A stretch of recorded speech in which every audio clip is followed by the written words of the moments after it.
Well, tensions with North Korea already were high, but in the past 3 days, they managed to get even higher. On Saturday, the regime of dictator Kim Jong Il detained another American citizen.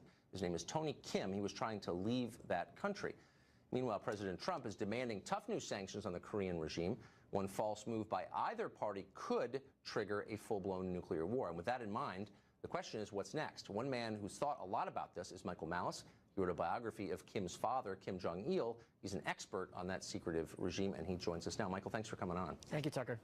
So what's the next move? This seems to be accelerating, but is that what's actually happening? Well, the thing with North Korea is you have to look at it as kind of a cloak and dagger situation. Notice that when Trump struck Syria, no one saw it coming. Yet here, there's all these warnings. You have Mike Pence, you have the administration talking, you have all 100 senators being called to the White House. He's making a big spectacle of escalating the violence. So that seems to me like this is for public show, and he has something up his sleeve. So everybody in this situation seems to be relying on the Chinese. Correct.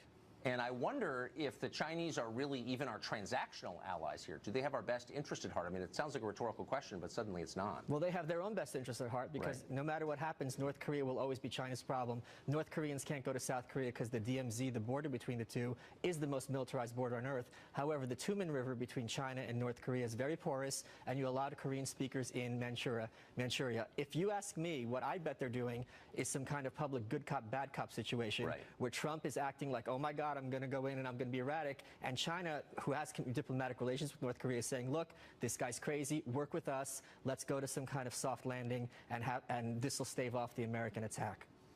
So do the North Koreans expect a war?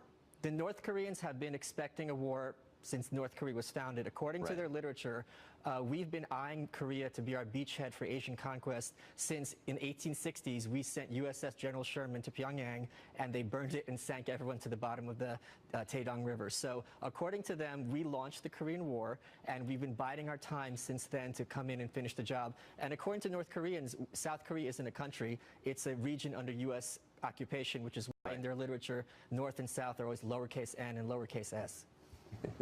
So sanctions are the new idea, or the old idea, but a new version of the old idea coming from Washington.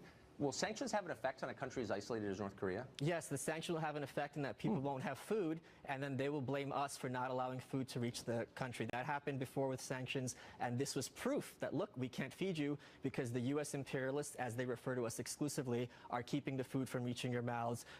And the next thing that would happen is, first they're going to take your food, then they're going to take your lives. That's how they're taught to the North Korean people. Do you think, I mean, to the extent you want to say it live on TV, but do you think the United States has the capability of disabling a North Korean rocket? I think we do have the capability of disabling a North Korean rocket. However, those are dangerous dice to roll. Seoul has 10 million people. It's just south of the border. The idea that we're going to be engaging this kind of, the visuals of this are just absolutely crazy. Plus, then the North Koreans will be able to display these visuals to their own population and say, look, it's happening now. Everyone get ready for a state of war. And who knows what would happen then. It would be very, very ugly. And they practice for this since they're kids. How fast could this happen? There's a quote from either Steinbeck or Hemingway where he said, how did you go bankrupt? 2 ways, slowly and gradually, and then suddenly. So this sort of thing happens overnight. How fast did Syria happen? I mean, in one sense, it's quick. In the other sense, this has been long overdue. Do you think that there would be warning? I mean, do you think there would be a moment where de-escalation would be possible, or these things just, do you think it could potentially just get completely out of control and just happen? According to one theory, that failed rocket launch was itself de-escalation, in that they failed to launch it on purpose so that they could back down without backing down. Now, I don't know if that's true, but they are masters, and they boast about it in their literature of saying, hey, we're going to yell at you, but at the same time, we're going to give you a back door to kind of save face. So this is something they talk about very frequently. It's every bit as scary as it looks. Michael, thanks a lot for that. Thanks, Tucker.